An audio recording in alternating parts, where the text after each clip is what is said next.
नमस्कार विद्यार्थी मित्रांनो, आपल्या सगळ्यांचे स्वागत आहे। आज आपण पाहणार आहोत इयत्ता 11वी या पुस्तकातील सहकार अर्थ, इतिहास, वैशिष्ट्ये आणि महत्त्व याबद्दल आपण माहिती घेणार आहोत। यामध्ये आपण प्रस्तावना, अर्थ व व्याख्या, इतिहास, वैशिष्ट्ये, महत्त्व, सारांश, महत्त्वाच्या संज्ञा हे पाहणार आहोत। तर तुम्ही आमच्या YouTube चॅनलवर नवीन असाल तर टार्गेट गव्हर्नमेंट जॉब या आपल्या YouTube चॅनलला सबस्क्राइब करा। बाजूला दिलेल्या बेल आयकॉनला क्लिक करायला विसरू नका। व्हिडिओला लाईक करा, कमेंट करा, शेअर करा। प्रस्तावना। प्राचीन काळापासून सहकार हा मानवी संस्कृतीचा एक महत्त्वाचा भाग बनला आहे। विद्यार्थी मित्रांनो, सहकार म्हणजे काय हे आपल्या बऱ्याच विद्यार्थ्यांना माहीत नसेल, पण सहकार ही संकल्पना खूप जुनी आहे आणि सहकाराचा मानवी जीवनामध्ये खूप महत्त्व आहे। तर मानवाच्या शिकारी अवस्थेपासून आजच्या प्रगत अवस्थेपर्यंत विचार केला तर असे आढळते की एकत्रितपणे विचार करणे व काम करणे ही मानवाची सहज आणि नैसर्गिक प्रवृत्ती आहे। त्यातून त्याला सुखी आयुष्य जगण्याची प्रेरणा मिळते। त्यातूनच त्याच्या आर्थिक आणि सामाजिक आयुष्यात पुढे क्रांतिकारक बदल घडून आणले। सहकार ही मानवी सहजीवनाच्या कल्पनेची एक प्रगत अवस्था आहे। यामध्ये मानवास आर्थिक व सामाजिक विकासासाठी आणि अन्याय निवारणासाठी एकत्र येण्याची प्रखर इच्छा निर्माण होते। मानवाच्या जीवन प्रणालीचा इतिहास हा सहकाराचा इतिहास आहे। त्यामुळे आधुनिक अर्थव्यवस्थेत सहकाराला विशेष महत्त्व प्राप्त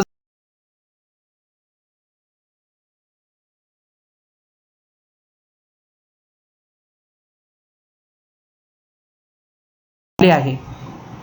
सहकार म्हणजे एकमेकांना मदत करणे, कौटुंबिक व सामाजिक जीवनात एकत्रित राहणे व काम करणे। सहकार आणि मानवी सहजीवन यांचा जवळचा संबंध आहे।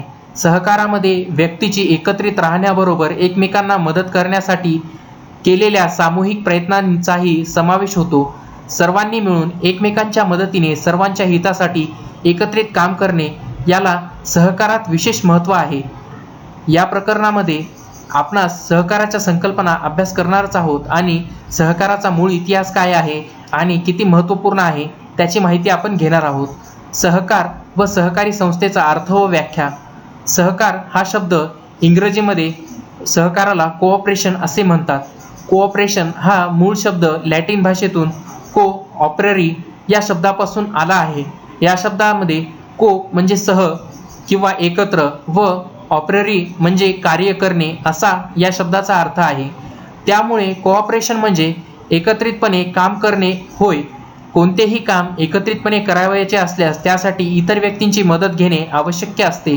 लोकांना स्वतःच्या ज्या गरजा वैयक्तिकरित्या पूर्ण करता येत नाहीत अशा गरजांना एकमेकांच्या सहाय्याने सहकारात पूर्ण केल्या जातात। सहकार म्हणजे समाजातील आर्थिकदृष्ट्या दुर्बल व्यक्तींची एकत्र येऊन एकमेकांच्या मदतीने आपल्या विविध गरजा पूर्ण करण्यासाठी स्थापन केलेल्या संस्था होय। विद्यार्थी मित्रांनो, सहकाराची व्याख्या अनेक विचारवंत जे आहेत त्यांनी सहकाराच्या किंवा सहकारी संस्थेच्या व्याख्या पुढील प्रमाणे केलेल्या आहेत, त्या आपण एक एक करून पाहू। एच. कॅल्वर्ट मानवी भूमिकेतून व्यक्तींची स्वेच्छेने एकत्र येऊन आपल्या आर्थिक हिताच्या वृद्धीसाठी समानतेच्या तत्वावर स्थापन केलेली संघटना म्हणजे सहकारी संस्था ही होय। ही एच. कॅल्वर्ट यांच्या मते ही व्याख्या आहे। तर श्री वैकुंठलाल मेहता भारतीय सहकार चळवळीचे प्रणेते म्हणून यांना मानले जाते। हे आपण लक्षात ठेवा। भारतीय सहकारी चळवळीचे प्रणेते कोण तर श्री वैकुंठलाल मेहता। समान गरजा असलेल्या व्यक्तींनी एकत्र येऊन आपल्या समान आर्थिक उद्दिष्टांच्या पूर्ततेसाठी स्वेच्छेने स्थापन केलेला संघटन प्रकार म्हणजे सहकारी संस्था होय। भारतीय सहकारी कायदा 1912 सहकारी तत्वांना अनुसरून आपल्या सभासदांचे आर्थिक हितसंबंध वृद्धिंगत करण्याचे ज्या संस्थेचे उद्दिष्ट असते तिला सहकारी संस्था असे भारतीय सहकारी कायदा 1912 यानुसार म्हणता येते। सहकार नियोजन समिती यांच्यानुसार ही 1946 सहकार हा व्यवसाय संघटनेचा एक प्रकार असून व्यक्ती आपल्या हितरक्षणासाठी समानतेच्या तत्वावर स्वेच्छेने एकत्र येतात। तर 5वा प्राध्यापक पॉल लॉम्बर्ट यांच्या मते स्वतःच्या उपयोगासाठी व्यक्तीच्या समूहाने निर्माण केलेली आणि दिग्दर्शित केलेली लोकशाही नियमानुसार चालविलेली सभासद आणि एकूण समाज यांच्या सेवेसाठी स्थापन केलेली व्यवहार संस्था म्हणजे सहकारी संस्था होय. विद्यार्थी मित्रांनो, तुम्ही तुमच्या दैनंदिन जीवनामध्ये काही अशी उदाहरणे सांगा की ज्यांमधून सहकारचा अवलंब केला जातो. ते आम्हाला कमेंट करून तुम्ही नक्की कळवा. व्यक्तीच्या विकासासाठी सांघिक भावना महत्त्वाची कार्य करते याबद्दल सुद्धा आपल्या मनामध्ये काही जर कल्पना असतील तर त्या तुम्ही आम्हाला कमेंट करून नक्की कळवा. सहकाराचा इतिहास, हिस्ट्री ऑफ कॉर्पोरेशन. प्रस्तुत प्रकरणात आपण जागतिक, भारतातील आणि महाराष्ट्रातील सहकार चळवळीचा इतिहास थोडक्यात अभ्यासणार आहोत. तर पहिले आपण पाहू जागतिक सहकार चळवळ. सहकारी चळवळीचा उगम सर्वप्रथम युरोप खंडातील इंग्लंडमध्ये झाला. इसवी सन 1760 मध्ये युरोपात औद्योगिक क्रांती घडून आली. औद्योगिक क्रांतीच्या प्रभावामुळे भांडवलशाही प्रवृत्तीस वाढीस लागली. परिणामी अधिकाधिक नफा मिळवण्याच्या भांडवलदारांच्या प्रवृत्तीमुळे ग्राहकांचे व कामगारांचे शोषण होऊ लागले. कामगारांना फारच कमी वेतन देण्यात येऊ लागले. शिवाय त्यांच्या कामाचे तास सुद्धा वाढविण्यात आले. कामगारांच्या दारिद्र्यात भर पडली.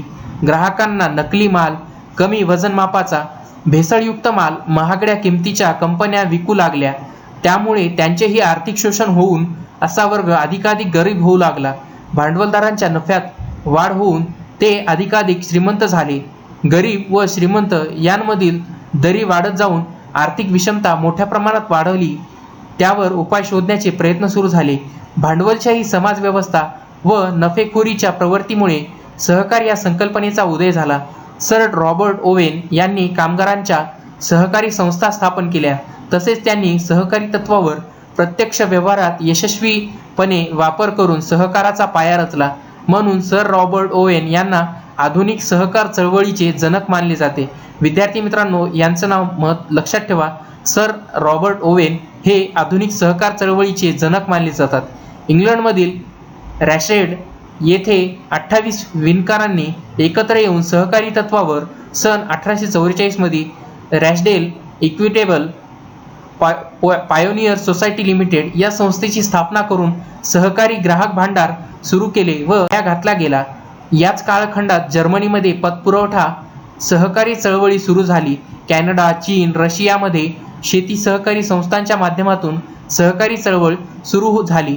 डेन्मार्क या देशात दुग्ध उत्पादन सहकारी संस्थांच्या स्थापनेतून सहकारी चळवळ सुरू झाली. स्वीडन येथे ग्राहक सहकारी संस्था सुरू झाल्या.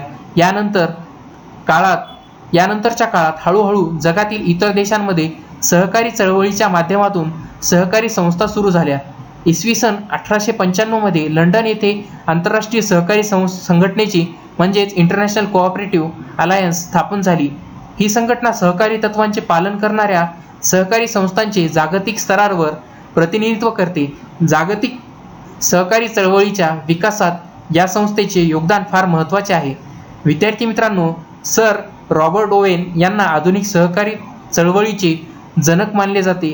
याबद्दल आपल्याला जर माहिती असेल तर ती तुम्ही आम्हाला कमेंट बॉक्समध्ये कळवू शकता. तर भारतीय सहकारी चळवळीचा इतिहास. 18व्या शतकात इंग्लंडमध्ये झालेल्या औद्योगिक क्रांतीमुळे वस्तूंचे मोठ्या प्रमाणावर उत्पादन होऊ लागले. पक्क्या मालाची हक्काची बाजारपेठ व कच्च्या मालासाठी भारताच्या भूप्रदेशाचा वापर ब्रिटिशांनी केला. औद्योगिक क्रांतीचा दुष्परिणाम व ब्रिटिशांच्या कूटनीतीमुळे भारतीय लघु व कुटीर उद्योग बंद पडले. कारागीर व कामगार बेकार झाले. रोजगारासाठी ते शेतीकडे वळले. परिणामी शेतीवर अवलंबून असणाऱ्यांची संख्या वाढली. शेतीवरील अतिरिक्त भार, दुष्काळ यामुळे शेतकऱ्यांची आर्थिक स्थिती जी आहे दुर्बल झाली. शेतकऱ्यांचा कर्जबाजारीपणा वाढला. शेतकऱ्यांवरील कर्ज बोजा वाढू लागले. ते सरकारी पाशात अडकले गेले. म्हणजे सावकारी कर्ज जे आहे त्यामध्ये ते अडकले गेले. शेतकऱ्यांना सावकारी पाशातून मुक्त करण्यासाठी सरकारने शेतकऱ्यांना पतपुरवठा करण्याच्या दृष्टीने कायदेशीर उपाय योजले. मुंबई प्रांतातील बडोदा येथे भारतातील पहिली सहकारी पतपुरवठ्याची संस्था म्हणजेच 5 फेब्रुवारी 1889 रोजी स्थापन झाली. प्राध्यापक विठ्ठल लक्ष्मीकर कावेटकर यांनी अन्योन्य सहकारी मंडळी या नावाने पहिली पतपुरवठा संस्था स्थापन केली. ब्रिटिश सरकारने भारतातील सहकारी चळवळीस मूर्त स्वरूप देणारा पहिला सहकारी कायदा सन 1904 मध्ये संमत केला. भारतीय शेतकऱ्यांच्या आर्थिक व सामाजिक जीवनास नवे वळण देणारा हा कायदा होता. हा कायदा फक्त पतसंस्था स्थापन करण्यापुरताच मर्यादित होता. सन 1904 च्या कायद्यातील त्रुटी व उणिवा दूर करण्यासाठी सन 1912 मध्ये दुसरा सहकार कायदा संमत केला. या सहकार कायद्याचे सहकार संस्थांनी स्थापन सर्व क्षेत्रात होऊ लागली. भारतातील सहकारी चळवळीची प्रगती व त्रुटी अभ्यासासाठी सन 1914 साली ब्रिटिश सरकारने एडवर्ड मॅकक्लेन यांच्या अध्यक्षतेखाली एक समिती नेमली. या समितीने सहकार चळवळीच्या भविष्यातील वाटचालीबाबत मौलिक सूचना केल्या. पहिल्या महायुद्धानंतर 1919 मध्ये ब्रिटिश सरकारने मॅटनफोर्ड सुधारणा कायदा मंजूर केला. या कायद्यामुळे सहकार हा विषय केंद्र सरकारकडून प्रांतिक सरकारच्या अखत्यारीत आला. त्यानुसार सर्वप्रथम मुंबई प्रांताने सन 1925 मध्ये सहकार कायदा संमत केला.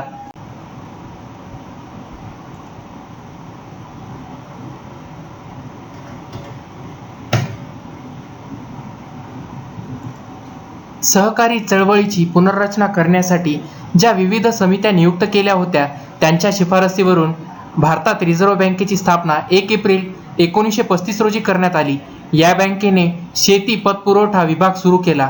त्यानंतरच्या काळात केंद्र सरकारने सहकाराच्या विकासासाठी प्राध्यापक धनंजयराव गाडगीळ यांच्या अध्यक्षतेखाली कृषी अर्थपुरवठा समिती 1944 व श्री R.G. सरैय यांच्या अध्यक्षतेखाली सहकार नियोजन समिती 1945 नियुक्त केल्या. बँकिंग सोयी व सुधारणासाठी सरकारने श्री पुरुषोत्तम दास ठाकूरदास यांच्या अध्यक्षतेखाली ग्रामीण व बँकिंग चौकशी समिती 1949 साली नेमली. विद्यार्थी मित्रांनो, हे जे इसवी सन आणि समित्या ज्या आहेत ह्या आपण लक्षात ठेवा. सन 1951 मध्ये ग्रामीण कर्जपुरवठा अभ्यास करून शिफारस करण्यासाठी अखिल भारतीय ग्रामीण पतपुरवठा पाहणी समिती डॉक्टर H.D. गोरेवाल यांच्या अध्यक्षतेखाली नियुक्त केली होती. तर सन 1954 मध्ये या समितीने आपला अहवाल सरकारकडे सादर केला. या समितीने आपल्या अहवालात असे मत नोंदविले की सहकार अयशस्वी ठरला आहे, तथापि ते यशस्वी झालंच पाहिजे. स्वातंत्र्य प्राप्तीनंतर भारत सरकारने सन 1951 पासून पंचवार्षिक योजनाच्या माध्यमातून देशाच्या आर्थिक विकासात घडून आणलेले धोरण स्वीकारले. पंचवार्षिक योजना दरम्यान सहकारी चळवळीचा विकास व सहकार चळवळीतील लोकांचा सहभाग वाढविणे यावर भर देण्यात आला. विद्यार्थी मित्रांनो, महाराष्ट्र सहकारी चळवळी यांचा इतिहास यामागील आपण पाहणार आहोत. महाराष्ट्र हे सहकार क्षेत्रातील पुढारलेले राज्य असून राज्यभरात सहकारी संस्थांचे मोठे जाळे पसरलेले आहे. सहकारी पतपुरवठा संस्था, बिगर कृषी पतपुरवठा संस्था, विपणन सहकारी संस्था, ग्राहक सहकारी संस्था, प्रक्रिया सहकारी संस्था, सेवा सहकारी संस्था, मजूर सहकारी संस्था, गृहनिर्माण सहकारी संस्था अशा विविध प्रकारच्या सहकारी संस्थांची स्थापना झाली. त्या यशस्वीपणे कार्यरत असल्यामुळे महाराष्ट्रातील सामान्य नागरिक, शेतकरी यांना त्या काळात मुंबई जिल्हा मध्यवर्ती सहकारी संस्थेची स्थापना 1923 मध्ये झाली. या बँकेचे पुढे राज्य शिखर बँकेत रूपांतर होऊन ती सध्या महाराष्ट्र राज्य सहकारी बँक लिमिटेड म्हणून कार्यरत आहे. महाराष्ट्रामध्ये सहकारी पतपुरवठ्याबाबत त्रिस्तरीय रचना स्वीकारलेली आहे. प्राथमिक स्तरावर प्राथमिक सहकारी पतपुरवठा संस्था, जिल्हा स्तरावर जिल्हा मध्यवर्ती सहकारी बँका, तर राज्य स्तरावर राज्य सहकारी म्हणजे शिखर बँका कार्य करते. स्वातंत्र्यानंतर सन 1951 मध्ये प्राध्यापक धनंजय गाडगीळ व पद्मश्री विठ्ठलरावजी विखे पाटील यांच्या मार्गदर्शनाखाली प्रवारा सहकारी साखर कारखाना लिमिटेड, प्रवारानगर, जिल्हा अहमदनगर येथे महाराष्ट्रातील पहिला सहकारी साखर कारखाना स्थापन झाला. महाराष्ट्रातील सहकारी साखर कारखान्यांनी सहकारी चळवळीचे एक नवे पर्व सुरू केले. 1 मे 1960 रोजी महाराष्ट्र राज्याची निर्मिती झाली. महाराष्ट्र सहकारी संस्था अधिनियम 1960 या कायद्यानुसार सहकारी संस्थांचे नियमन व नियंत्रण केले जाते. विद्यार्थी मित्रांनो, हे लक्षात ठेवा की महाराष्ट्र सहकारी संस्था कायदा 1960 यानुसार सहकारी संस्थांचे नियमन व नियंत्रण केले जाते. सन 1961 मध्ये महाराष्ट्रात विविध प्रकारच्या 31,565 सहकारी संस्था होत्या. मार्च 2018 अखेर ही संख्या जी आहे 1,98,252 पर्यंत पोहोचली. सहकारी संस्थांच्या संख्येत जशी जशी वाढ झाली तशी तशी सहकारी संस्थेच्या सभासद संख्येत सुद्धा भांडवल, कर्ज ठेवी यामध्ये सुद्धा वाढ झालेली आहे. देशामधील सहकारी संस्थांच्या कामकाजात सुसूत्रता आणण्यासाठी केंद्र शासनाने 97वी घटना दुरुस्ती अधिनियम 2011 करण्यात सहकार कायद्यात सुधारणा केल्या आहेत. त्यानुसार महाराष्ट्र शासनाने 14 फेब्रुवारी 2013 रोजीच्या अध्यादेशाद्वारे महाराष्ट्र सहकारी संस्था कायदा 1960 मध्ये सुधारणा केलेल्या आहेत. विद्यार्थी मित्रांनो, केंद्र शासनाने 97वी घटना दुरुस्ती 2011 मध्ये केलेली आहे. याच्यानुसार सहकार कायद्यामध्ये सुधारणा केलेल्या आहेत. त्यानुसार महाराष्ट्र शासनाने 14 फेब्रुवारी 2013 रोजी अध्यादेशाद्वारे महाराष्ट्र सहकारी संस्था 1960 मध्ये सुधारणा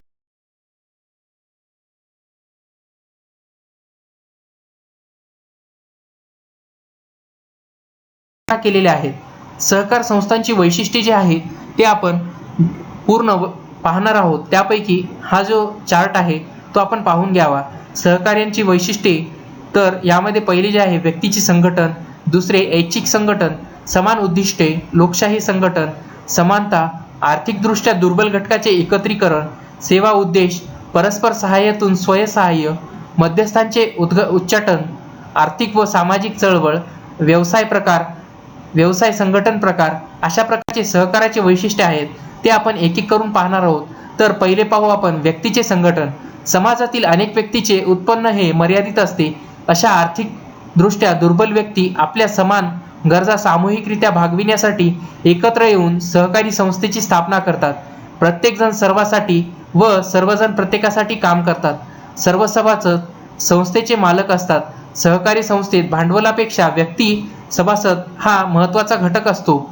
महाराष्ट्र सहकारी संस्था कायदा 1960 नुसार सहकारी संस्था स्थापन करण्यासाठी वेगवेगळ्या कुटुंबातील किमान 10 व्यक्ती आवश्यक असतात.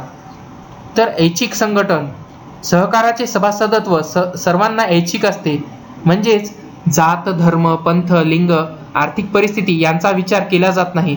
सहकारी संस्थेत सभासद होण्यासाठी अथवा सभासदत्व रद्द करण्यासाठी कोणत्याही व्यक्तीवर कोणत्याही प्रकारची सक्ती केली जात नाही. सभासद होणे अगर न होणे हे ठरविण्याचा संपूर्ण अधिकार संबंधित व्यक्तीस इच्छेनुसार आहे. म्हणूनच सहकारी संस्था ही ऐच्छिक संघटना आहे. तर समान उद्दिष्ट. सहकारामध्ये एकत्र येणाऱ्या व्यक्तीचे समान उद्दिष्ट एक समान असते. समान गरजा असणाऱ्या व्यक्ती आपण उद्दिष्टपूर्तीसाठी एकत्र येऊन सहकारी संस्थाचे स्थापना करतात. उदाहरणार्थ, घरची गरज असणाऱ्या व्यक्तीची एकत्र येऊन सहकारी गृहनिर्माण संस्था स्थापन करतात.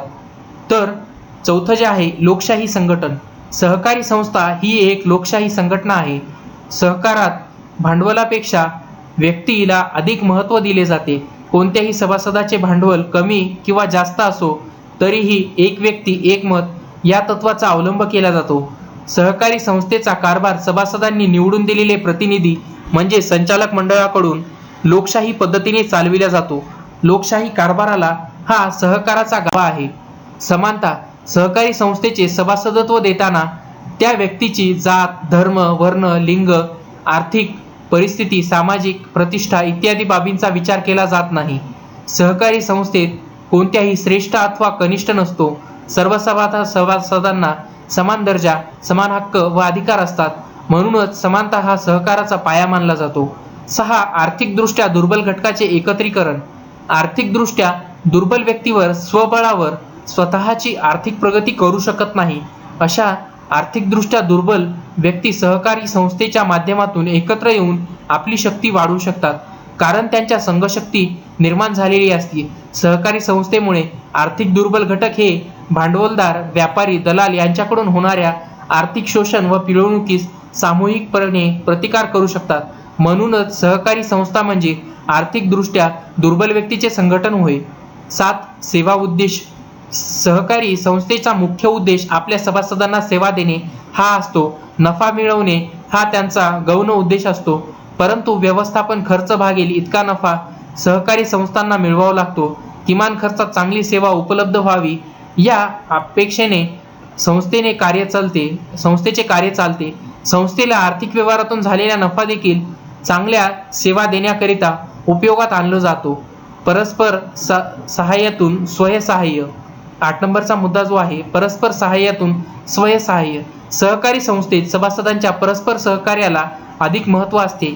एकमेकांना सहाय्य करू, अवघे धूर संपोथू यानुसार सभासदांचे स्वतःचे आर्थिक हित आणि विकास एकमेकांच्या मदतीने करून घेतात. उदाहरणार्थ, कर्मचाऱ्यांच्या पतसंस्थेत या प्रत्येक सभासदाकडून दरमहा ठराविक वर्गणी गोळा करतात.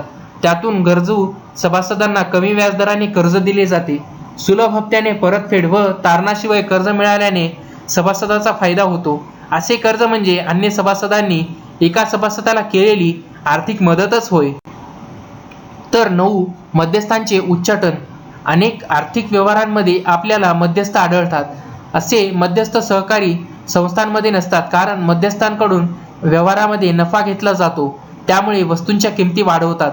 तसेच मध्यस्थ मालात भेसळ, कमी वजन मापे, फसवणूक आदी अनिष्ट व्यापारांची प्रथा अवलंब करतात. घाऊक व्यापारी व दलाल यांसारख्या मध्यस्थांच्या साखळीतून सभासदांचे व ग्राहकांचे आर्थिक शोषण व पिळवणूक केली जाते. सहकारी संस्था मात्र थेट उत्पादकाकडून वस्तू खरेदी करून सभासदांना व ग्राहकांना पुरवितात. त्यामुळे मध्यस्थांचे उच्चाटन होऊन सभासदांना कमी किमतीच्या चांगल्या दर्जाच्या वस्तू उपलब्ध होतात. म्हणून मध्यस्थांचे उच्चाटन हे सहकारी संस्थांचे महत्त्वाचे वैशिष्ट्य मानले जाते. 10. आर्थिक व सामाजिक चळवळ. समाजातील आर्थिक दुर्बल घटक आपल्या दुर्बलतेवर मात करून स्वतःचा विकास साधण्याकरिता एकत्र येऊन सहकारी संस्थेची स्थापना करतात. सहकारी संस्थेची जितकी वाढ आणि प्रगती होईल, तितक्या प्रमाणात भांडवलदार, कारखानदार व व्यापारी वर्गाकडून होणारी समाजाची पिळवणूक व आर्थिक शोषण थांबेल. त्यातून श्रीमंत व गरीब यातमधील दरी जी आहे ती कमी होऊन समाजात आर्थिक समानता निर्माण होण्यास मदत होते. सहकारी संस्थांमुळे समाजातील दुर्बल घटक भांडवलदाराविरुद्ध यशस्वीपणे लढा देतात. जितक्या प्रमाणात सहकारी संस्थांची वाढ आणि प्रगती होईल, तितक्या प्रमाणात समाजावर समतेवर आधारित अशी समाजरचना तयार होईल. जलद गतीने सामाजिक परिवर्तन घडेल. यासाठी सहकारी चळवळीमध्ये स्वावलंबन, नैतिक विकास, प्रामाणिकपणा यांना महत्त्व दिले जाते. म्हणून सहकार हे एक आर्थिक व सामाजिक परिवर्तनाचे साधन मानले जाते. व्यवसाय संघटन प्रकार. सहकार चळवळ सुरू होण्यापूर्वी व्यवसाय क्षेत्रामध्ये एकल व्यापारी, भागीदारी असे व्यवसाय संघटन प्रकार जे आहेत ते प्रचलित होते. कालांतराने कंपन्या अस्तित्वात आल्या. या सर्व व्यवसाय संघटना नफा मिळविण्याच्या मुख्य हेतूने कार्य करतात. तसेच भांडवल या घटकालाच प्राधान्य देतात. सहकारी संस्था देखील एक व्यावसायिक संघटना प्रकाराचा व्यवसाय करणारी एक संघटना आहे, परंतु तिचा हेतू नफा मिळवणे हा नसून सेवा देणे व सभासदांचे हित जोपासणे असा असतो. सहकाराचे महत्त्व. Importance of cooperation. तर 10 सहकाराचे महत्त्व आहे. एकसंघ समाजाची निर्मिती करणे, शेती क्षेत्राचा विकास, औद्योगिक विकास, रोजगार निर्मिती, मक्तेदारीवर नियंत्रण, स्वसामर्थ्याची जाणीव करून देणे, नफ्याचे न्याय्य वाटप करणे, मध्यस्थानाचे उच्चाटन करणे, खरेदी शक्तीत वाढ करणे, लोकशाही शिक्षण असे स्वरूपाचे हे सहकाराचे महत्त्वाचे आहे. तर सहकार संस्थेच्या देशात आर्थिक विकासामध्ये महत्त्वाचा सहभाग आहे. आधुनिक समाजरचनेनुसार सहकाराला अनन्यसाधारण महत्त्व प्राप्त झाले आहे. सहकाराने देशाच्या ग्रामीण तसेच शहराच्या जीवनाला एक आकार देण्याचा प्रयत्न केला आहे. त्या दृष्टीने सहकाराचे महत्त्व पुढील मुद्द्यांवरून अधिक स्पष्ट करता येईल. एकसंघ समाजाची निर्मिती. सहकारात व्यक्तिगत हितापेक्षा व्यक्तिसमूहाच्या हिताला प्राधान्य दिले जाते. सहकारामुळे धर्म, जात, पंथ, लिंग, वर्ण इत्यादी भेद कमी होऊन सर्वांना समान मानले जाते. परिणामी समाजामध्ये समानता, एकता, बंधुता, सलोखा व सामंजस्य वाढते आणि एकसंघ समाजाची निर्मिती होण्यास मदत होते. दुसरे म्हणजे शेती क्षेत्राचा विकास. भारत प्रामुख्याने शेती क्षेत्राला पतपुरवठा करण्यासाठी सहकार चळवळ सुरू झाली. सहकारी पतसंस्था शेतकऱ्यांना सुधारित बी-बियाणे, खते, कीटकनाशके, विद्युत पंप, पाईपलाईन, अवजारे इत्यादीसाठी अल्प व्याजदराने कर्ज पुरवठा करतात. त्यामुळे शेती उत्पादन वाढते. परिणामी शेती क्षेत्राचा विकास होण्यास मदत होते. औद्योगिक विकास. कारागीर, लघु व कुटीर उद्योग एकत्र येऊन औद्योगिक सहकारी संस्था स्थापन करतात. या संस्थेमार्फत सभासदांसाठी कच्च्या मालाची खरेदी व पक्क्या मालाची विक्री केली जाते. या संस्था लघु उद्योग, कुटीर उद्योगांना चालना देतात. तसेच सहकारी क्षेत्रामुळे शेतीपूरक व शेतीमालावर प्रक्रिया करणाऱ्या उद्योगांचा देखील विकास होतो. सहकारी साखर कारखाने, सहकारी सूत गिरण्या, सहकारी तेल गिरण्या इत्यादी प्रक्रिया संस्था ज्या आहेत त्या कार्यरत आहेत. या संस्थांमुळे औद्योगिक विकासाला चालना मिळाली आहे. तर चौथं जे आहे रोजगार निर्मिती. सहकार क्षेत्रामुळे मोठ्या प्रमाणात रोजगार निर्मिती होण्यास मदत होते. सहकारी साखर कारखाने, सूत गिरण्या, तेल गिरण्या इत्यादी प्रत्यक्ष व अप्रत्यक्षपणे मोठ्या प्रमाणावर रोजगार उपलब्ध होतो. याशिवाय शेतमजूर, ऊसतोडणी कामगार, वाहतूकदार, अन्य सेवा पुरविणारे व्यावसायिक यांना अप्रत्यक्षपणे रोजगार उपलब्ध होतो. कोणत्याही सहकारी संस्थेस दैनंदिन कामकाज चालविण्यासाठी काही कर्मचाऱ्यांची गरज असते. अशा विविध प्रकारच्या सहकारी संस्थांच्या स्थापनेमुळे रोजगारांच्या संधीमध्ये वाढ होते. तर पाचवी जी आहे ती मक्तेदारीवर नियंत्रण. ग्रामीण भागांमध्ये सावकार शेतकऱ्यांना भरमसाठ व्याजदराने कर्ज पुरवठा करतात. सहकारी पतसंस्थांच्या स्थापनेमुळे सावकारांची कर्ज पुरवठ्यातील मक्तेदारी कमी होण्यास मदत झाली आहे. सहकारी ग्राहक संस्थांमुळे वस्तू वितरणातील मध्यस्थ व व्यापाऱ्यांची मक्तेदारी कमी झाली आहे. मक्तेदारीच्या दुष्परिणामांपासून ग्राहकांचे संरक्षण होण्यास मदत होते. अशा रीतीने सहकारी संस्था मक्तेदारीवर नियंत्रण ठेवतात. 6. स्वसामर्थ्याची जाणीव. सहकारामुळे समाजातील आर्थिकदृष्ट्या दुर्बल व्यक्तीच्या परस्पर सहाय्याने एकत्र येऊन स्वतःचे संरक्षण करू शकतात. त्यांच्याच समर्थनाची स्वसामर्थ्याची जाणीव निर्माण होऊन ते आपले शोषण करणाऱ्याविरुद्ध लढा देऊ शकतात. त्यामुळे आत्मविश्वास वाढून संघटन व व्यवस्थापन कौशल्य इत्यादी गुणांचा विकास होतो. त्यातून सभासदांमध्ये स्वसामर्थ्याची जाणीव होते. 7. नफ्यांचे न्याय्य वाटप. सहकारी संस्थेला मिळालेल्या आधिक्य नफा व सर्व सभासदांमध्ये वाटून दिला जातो. आधिक्याचे वाटप हे भागभांडवलाच्या प्रमाणात व सभासदांनी संस्थेच्या केलेल्या आर्थिक व्यवहाराच्या प्रमाणात केले जाते. नफ्याच्या न्याय्य वाटपामुळे वाढीव नफ्यात प्रत्येक सभासदास वाटा मिळतो. परिणामी नफ्याचे न्याय्य वाटप होऊन सभासदांची आर्थिक प्रगती होते. 8. मध्यस्थांचे उच्चाटन. सहकारी संस्था या थेट उत्पादकाकडून माल खरेदी करून प्रत्यक्ष ग्राहकांना विकतात. त्यामुळे मध्यस्थ व व्यापाऱ्यांची साखळी नष्ट होते. तसेच काही सहकारी संस्था शेतमाल विक्रीची कार्यक्षम व्यवस्था करतात. त्यामुळे सभासद शेतकऱ्यांना मध्यस्थ दलाल यांच्यामार्फत मालही विकावा लागत नाही. परिणामी मध्यस्थ व दलाल यांच्याकडून शेतकऱ्यांची होणारी फसवणूक व पिळवणूक थांबवता येते. प्रत्यक्ष ग्राहकांना वस्तू विकल्याने शेतमालाला योग्य किंमत मिळते. ग्राहकांनीही तुलनेने वाजवी किमतीत वस्तू मिळतात. मध्यस्थांकडून होणारी नफेखोरी, वस्तूंची टंचाई, भेसळ, पिळवणूक, आर्थिक शोषण या अनिष्ट प्रवृत्तीस सहकारी संस्थांमुळे पायबंद बसतो. अशा रीतीने सहकारी संस्थांमुळे मध्यस्थांचे उच्चाटन होण्यास मदत होते. 9. खरेदी शक्तीमध्ये वाढ. सहकारी संस्था सभासदांना ग्राहकांना चांगल्या दर्जाच्या वस्तू पुरवठा वाजवी किमतीत करतात. वाजवी किमतीत वस्तू मिळवल्याने पैशाची बचत होते. त्यामुळे सभासदांची खरेदी शक्ती वाढते. 10. लोकशाही शिक्षण. सहकारी संस्थेचे व्यवस्थापन लोकशाही पद्धतीने चालते. सभासदांच्या सर्वसाधारण सभेला सर्वोच्चाधिकार असतात. सहकारी संस्थेचे सर्व निर्णय सभासदांच्या सभेत लोकशाही पद्धतीने सर्वानुमते घेतले जातात. एक व्यक्ती एक मत या नियमाद्वारे सहकारामध्ये लोकशाही तत्वप्रणाली व्यवस्थापनासाठी वापरली जाते. सहकारातून सर्वसामान्य लोकांना लोकशाहीचे शिक्षण मिळते. त्यासाठी देशातील लोकशाही बळकट होण्यासाठी मदतही होते. विद्यार्थी मित्रांनो, या पाठ्यपुस्तकाच्या आधारातून, या धड्याच्या आधारातून आपण काय सारांश घेणार आहोत ते हे की सहकार ही मानवाच्या जीवनातून उदयास आलेली एक संकल्पना असून सहकार म्हणजे एकत्रित राहणे व काम करणे ही होय. सहकाराला इंग्रजीमध्ये कोऑपरेशन असे म्हणतात. तर कोऑपरेशन हा शब्द लॅटिन भाषेतून कोऑपररी या शब्दापासून आलेला आहे. को म्हणजे सह किंवा एकत्र व ऑपररी म्हणजे काम करणे होय. अर्थातच कोऑपरेशन म्हणजे एकत्रित काम करणे हा होय. अनेक विचारवंतांनी सहकारांच्या व्याख्या दिलेल्या असून या व्याख्यांवरून असे स्पष्ट होते की सहकार हे व्यक्तींचे संघटन असून समान गरजा असलेल्या व्यक्ती आपल्या समान आर्थिक उद्दिष्टांच्या पूर्ततेसाठी समानतेच्या तत्वावर एकत्रित आलेल्या असतात. आधुनिक सहकार चळवळ ही सर्वप्रथम इंग्लंडमध्ये सुरू झाली. सर रॉबर्ट ओवेन यांचे नाव अत्यंत लक्षात ठेवा विद्यार्थी मित्रांनो. सहकार चळवळीचे जनक मानले जातात हे सर रॉबर्ट ओवेन.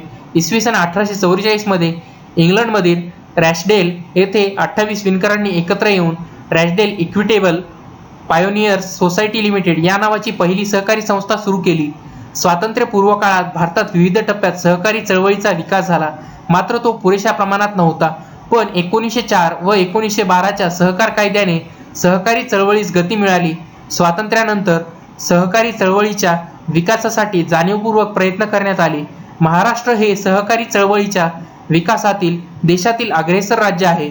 19व्या शतकात महाराष्ट्रामध्ये सहकारी चळवळ सुरू झाली. सन 1960 मधील महाराष्ट्र सहकारी संस्था कायद्यामुळे सहकार चळवळीला दिशा मिळाली. सहकाराची जी वैशिष्ट्ये आहेत ती आपण लक्षात ठेवावे. व्यक्तीचे संघटन, ऐच्छिक संघटन, समान उद्दिष्ट, लोकशाही संघटन, समानता, आर्थिकदृष्ट्या दुर्बल घटकाचे एकत्रीकरण, सेवा उद्देश, परस्पर सहाय्यातून स्वयंसहाय्य, मध्यस्थांचे उच्चाटन, आर्थिक व सामाजिक चळवळ, व्यवसाय संघटन प्रकार हे सहकाराचे वैशिष्ट्ये आहेत. आणि सहकाराचे महत्त्व जे आहे ते पुढील प्रमाणे: एकसंघ समाजाची निर्मिती करणे, शेती क्षेत्राचा विकास, औद्योगिक विकास, रोजगार निर्मिती करणे, मक्तेदारीवर नियंत्रण ठेवणे, स्वसामर्थ्याची जाणीव करून देणे, नफ्याचे न्याय्य वाटप करणे, मध्यस्थांचे उच्चाटन करणे, खरेदी शक्तीत वाढ करणे, लोकशाही शिक्षण अशा स्वरूपाचे सहकाराचे महत्त्व आहे. विद्यार्थी मित्रांनो, हे आपण लक्षात ठेवावे. महत्त्वाच्या संज्ञा: लोकशाही म्हणजे काय? लोकशाही म्हणजे लोकांनी लोकांसाठी लोकांमार्फत चालविलेले शासन किंवा कार्यपद्धती म्हणजे लोकशाही होय. सहकार चळवळ: आर्थिकदृष्ट्या दुर्बल व कमकुवत वर्गातील व्यक्तींनी स्वतःच्या आर्थिक विकासासाठी एकत्र येऊन सुरू केलेली चळवळ म्हणजे सहकार चळवळ होय. विद्यार्थी मित्रांनो, हा चॅप्टर आपल्याला कसा वाटला ते तुम्ही आम्हाला कमेंट करून नक्की कळवा. आणि आपल्याला काही सूचना किंवा आपल्याला काही समजले नसेल ते तर तुम्ही आम्हाला कमेंट करून कळवू शकता. तर व्हिडिओला कमेंट, लाईक, शेअर करायला विसरू नका. धन्यवाद.